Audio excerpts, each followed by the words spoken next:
This is Up Close, SABC News weekday program that profiles men and women making waves in their industries and gives newsmakers a platform where they can share their stories and vision as we hope to inspire you, our viewer.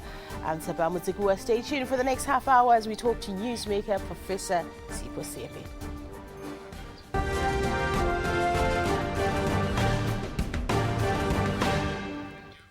Professor Sipho Seepe is currently advising the Ministry of Public Service and Administration, and most will recognize him for his contribution to the African political discourse as an analyst. What few actually don't know is that Professor Sipho Seepe holds a PhD in physics. His academic career includes, amongst other things, an M.Ed from the distinguished Harvard University. How then did he end up writing extensively on matters of public interest, from politics, culture and transformation, or being a columnist as an associate political editor of the Mail and Guardian and quality assurance advisor in the Middle East? Do academics lead an interesting life that we don't know about? And that's our question to you, Professor Seepe, on Up Close today. Yeah, I do think that academics are lucky in the sense that a university, by its definition, encompasses the notion of universality.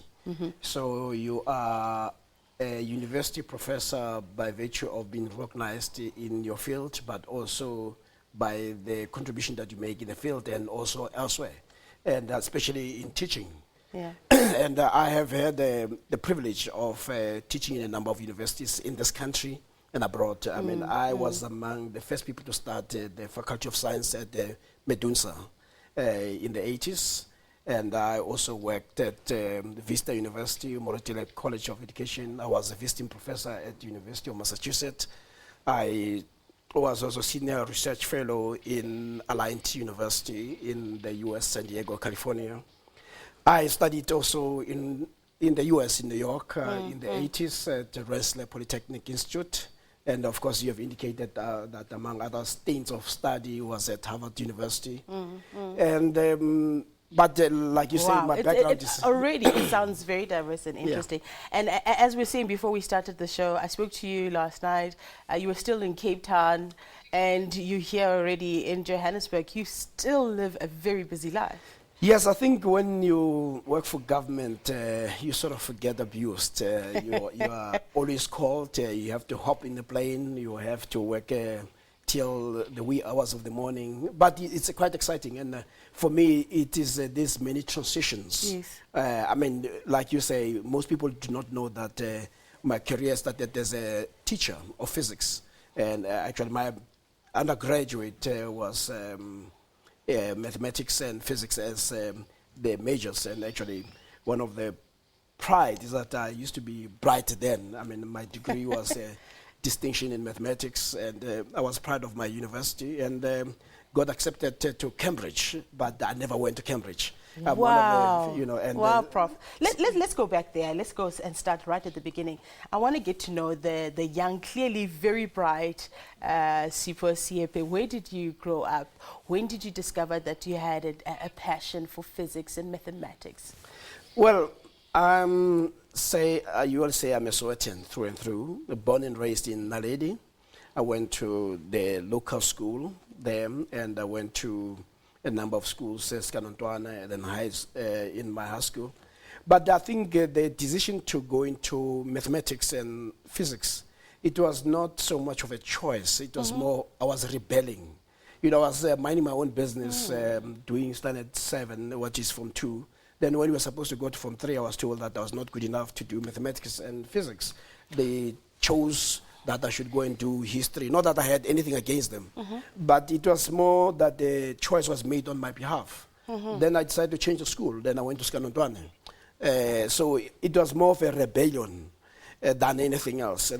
So before then, there had been no indication that you were strong academically in mathematics and physics? Yeah, I think I enjoyed school. I was actually more on the kind of student that when there was trouble, I was also one of the troublemakers. So I was always punished. I was always, but I enjoyed school. Okay. I did everything that needed to be done at school.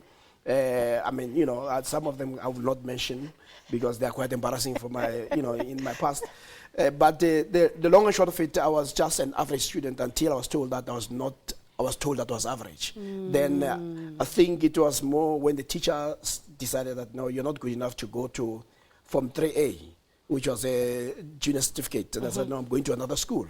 And in another school, they took me. And I think that sense of rebellion is what led me to getting my junior certificate. Then I passed my maths very well. I passed my physical science very well and biology. So I did very well. And that's when the idea of science became almost an obsession. And I finished my matric also in maths and mathematics and physical science and biology. And initially, I want to go back before we move on from matric and to your tertiary education. Is that rebellious spirit, I mean, it's still there.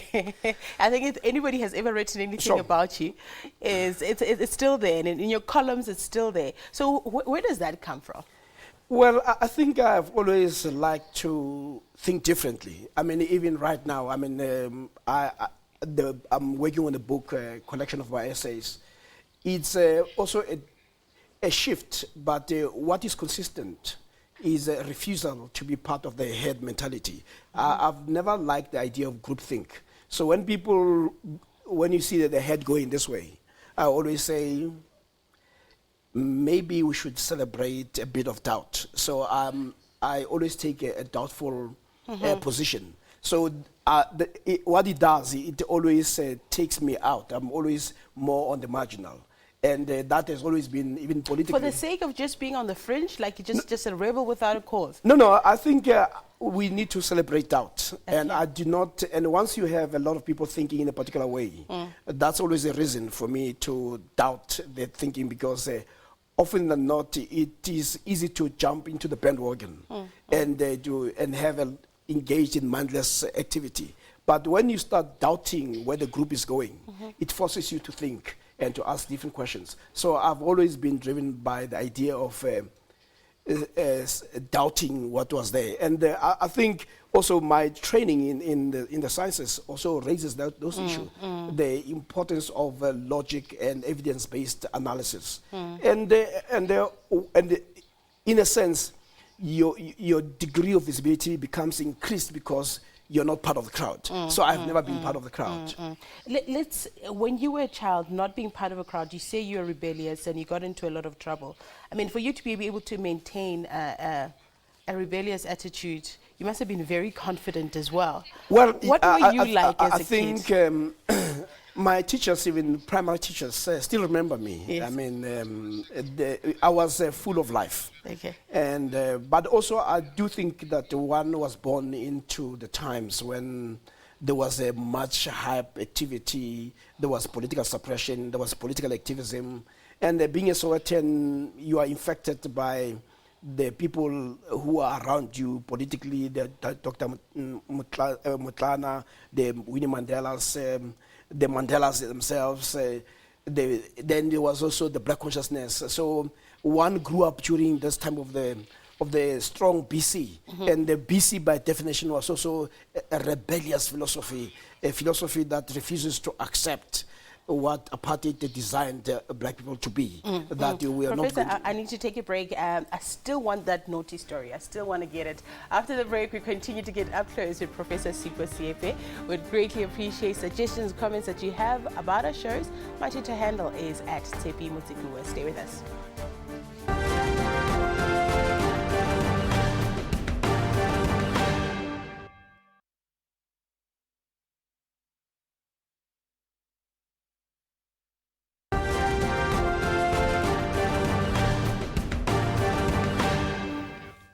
Thank you for staying with us as we get up close with Professor Sipho Seepe. I still want that story, Professor. You say, I mean, I can sense it, the rebellion, the confidence. I almost have a little image of this young man. What kind of trouble did you used to get up to? Well, I mean, what I didn't tell you right now is that when I was at Thomas Mfolo and I think it might have been position 22, and you see, to get into Form 3, they want Form 3A. Okay. They wanted people who had at least were in the top 5. Okay. So I was not in the top 5. So going to another school, I took my report and I erased the 2. So it came out that other side. When they looked at this, they said, damn, you are number 2 in the class. But so you actually erased it? Yeah, but it's not something that you must encourage. But anyway, it just appeared irrational that they should have allowed us to take what we wanted to do. And maybe if they didn't do that, I would probably have been a historian in the political science, I would have been a lawyer. But it was simply rebelling against the idea of being pigeonholed. So as I said, you are also a product of your circumstances. I'm a product of my teachers. I'm a product of the people I grew up with. Yeah.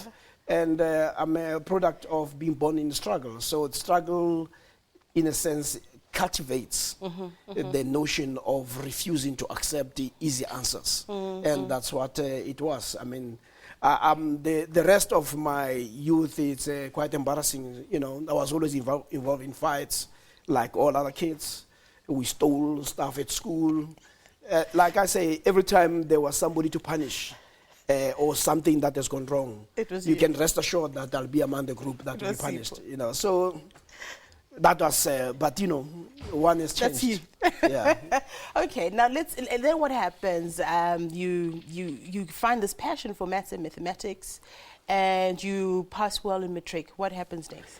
Then I did not have the money. You know, I was raised by a single mother, and she did a good job. I mean, there were only 3 kids. It was my 2 brothers. They are both dead. I'm the eldest in the family. And, you know, my younger brother who died recently, Jimmy Seepe, yeah, was, you know, we were very tight. He was a good man. But my mother really did her best to make sure that she pushes us. She was never satisfied with our performance. I mean, for instance, I remember one time when I had gotten, I think it was position 15, she was asking why I didn't get position 1. And I could not understand why she doesn't appreciate that position 15 was a good position. Then I had to tell her, but ma'am, you know, there are some other people who got position 50-something. So just indicating that she should appreciate that I've at least tried. But I think she pushed us, and you know, that sort of helped. But I also, because she was the only parent, after 76, I decided to go and work. Okay. And she was very opposed to that. I think that's the best thing that ever happened to me. I worked for a company called Balos Packaging Company. We were making boxes and all that. And I happened to be, because I was in Form 3, I was more educated than the rest of the people there. But it was a back-breaking job. And it was the hardest, and I resigned on the spot, you know, after working for there for a couple of months. But I have to thank those guys for giving me that level of hell, because I then appreciated what my mother said, that you need to stay in school. And after I finished matric, I had no money to go to university, and that was the most traumatic. That's when I really missed my father, because my father died when I was young, and my Jimmy was 3, so he does not even know his father, because he was a baby then. And when I would have gone to Fort Hare, I would have gone to Teflo or Ongo, University of Switzerland, but with no money, I became an unqualified teacher in the school where I finished my matric. So they took you on as a teacher? They took me on as a teacher, because at that time, there were very few of us who had managed to get exemptions. I mean, there were about 220 students who were writing matric, and only 20 got exemptions. And how do you end up then eventually in university? Then something happened. The University of Botswana got opened in 1980, but it opened in April. And by then I had been an unqualified teacher for 3 months. Then I woke up and I told my mother that I can't stand this. And she said, but I don't have money. So then she gave me the 300 rands that I was giving her. Then I was paid 100 rand per month for teaching, and I was giving my all to it. Then she said that the only money you have is the one that you've been giving me, and I've saved it. And I was shocked that she saved it. Then I decided to go to the university, and that's all I paid. And they allowed me to study, and what I did was, I did something clever. I decided to take, when everybody was taking 4 courses, I took 6 courses. And I made sure that I do so well that I got the distinctions in about 2 or 3 of those in June, actually in the mid-year exam. So the second term I could not go back. But one of the lecturers who was teaching mathematics, when he heard that I could not come back after because performing I could not, so well. Yeah, then they decided to also with the vice chancellor to say no, bring him. So I got in there. But from then on, they assisted me for that second term. Then I got 4 scholarships, and the university asked me that no, you can only keep 1, return the other 3. I was too happy. 4? Yeah, because wow. I've done so well, but I knew I had to do that. Yeah, I need to take a break. After the break, we'll continue getting up close with Professor Sipho Seepe. Suggestions, comments, my Twitter handle is @Tshepang Motsekuoa. Stay with SABC News.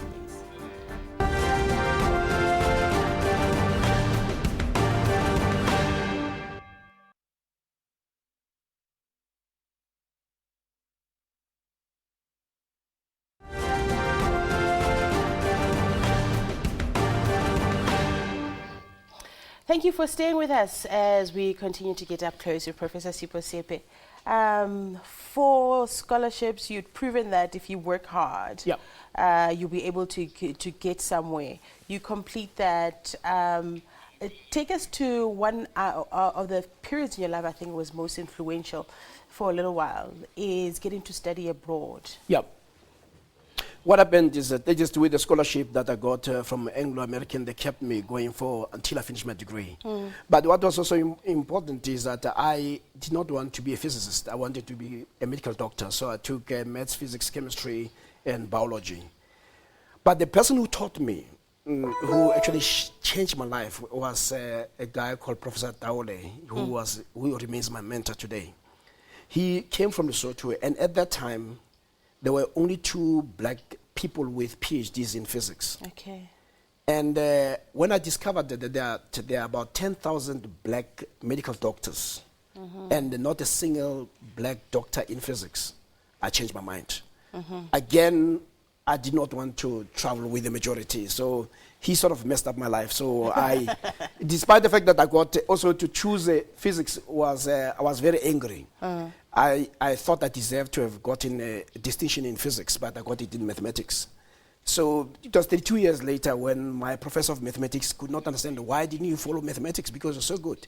Then I explained to him that no, I was angry with not getting a distinction in physics. So that's how I ended up in physics. The rebel again. Again, yeah. Okay. So fortunately, I went to the US at Rensselaer Polytechnic, and I did my coursework, but I did not finish my... What was that experience like, for a South African boy from Soweto? You worked your way up, and now you are in the US. This is the 80s, very different from what's happening in South Africa at the time. No, the US was liberating, both politically. Politically because then I managed to connect with many of my former classmates in high school who had left, who had gone into exile. I managed to connect with the PAC, with the ANC, with the BCM. And for me, this artificial separation of political organization did not work. For me, these were all heroes. So 1 minute I'll be with the guys in the PAC, the next thing I'll be with the guys from the ANC. And some of the ANC guys had the problem with that because they almost wanted to locate you. Either you're with us, you cannot be all over. So for me, it was you guys are heroes, all of you. So I'm not going to fall into that partitioning of black people. And I used to say that when people are shot at home, the bullet of a party does not make a distinction whether you are ZAP or ANC or you are just killed because you are black. So I've always been driven by the unity of black people, especially against apartheid. So anyway, being in the US, especially New York, it was the 80s were fantastic. It was almost the land of freedom. And in a sense, there was a certain degree of hedonistic society. Okay. So culturally, one was liberated. You were connecting with people on equal footing with white people, and even indulging. And what I did was also to hire a white person to work for me, as a way of feeling great. So I had this white woman who was cleaning my apartment. So I got a very good scholarship, I must also say. But I did not choose. I was more involved with other things, so I did not finish my experimental work. I did my coursework. That's how I came back to South Africa to finish it at Wits. Okay. Then I went back to the US many years later at Harvard to finish another degree. And anyway, the choice of physics was really more, again, rebelling against the fact that I was upset. Yeah, you've written about, I think, 5 books. Yeah. Somebody was saying over 200 essays. I don't know how many essays in your columns as well that have been published in the newspapers, and all of them are around social issues. Yeah. Why, Sipho? Why are you so interested in social commentary? Yeah, and actually this is very important because it explains why some of us moved out of the laboratory. First, I started my doctorate at Wits, and I worked on a program that was not going to be finished because it was the equipment we were using was so archaic. And when after spending a year and a half, my professor and head of department suggested that I should go to France to work with an equipment that was more sensitive to the signals that we work in, because it was a solid state and we're dealing with very small signals. I mean, that's more, it was a combination of solid state physics and a bit of nuclear physics. But after that, I said, no, I'm not going to go for this, because I was already teaching. So I decided to do something on addressing the misconceptions that students have in physics. But there was also an element of rebellion that was also driven by rebelling against Verwoerd. Verwoerd had almost suggested that black people are incapable of studying mathematics and physics and the sciences. So one took teaching in the sciences also as a revolutionary act. Okay. So my students, they'll tell you that when they were doing second year and third year, I used to tell them that if you fail my subject, don't talk to me for the rest of your life. So that's how it all came together. I have to close, unfortunately. In short, what would you say you do just to relax? I mean, you've traveled all over the world. You've worked everywhere in the world. How do you just relax, Sipho? Well, I like relaxing with friends. I like reading. I go to the movies. I'm a movie fundi a lot. Okay. So even when I travel abroad, I make sure that I see movies on the plane. But I enjoy reading. I enjoy music. And I'm more of an old, my kids always complain about all this old stuff, but that's the old stuff that I like. I mean, the OJs, the Commodores, I like a bit of jazz. And also I used to live in the jazz land. New York City was a jazz land. So one enjoyed that, and same applies to Boston. California is a different type of music. So one sort of, one has a full life, so to speak. Professor, we're going to have to hold it there. We could have chatted about so much. You've had such an amazing life. I hope we get to do this again sometime. So that's how we're going to wrap up today's edition of Up Close. Catch us same time weekdays on SABC News, DSTV channel 404. And then you can catch some of our favorite episodes, like this one, will definitely be on youtube.com/SABC News. My Twitter handle @Tshepang Motsekuoa. Till next time, we'll see you on Up Close.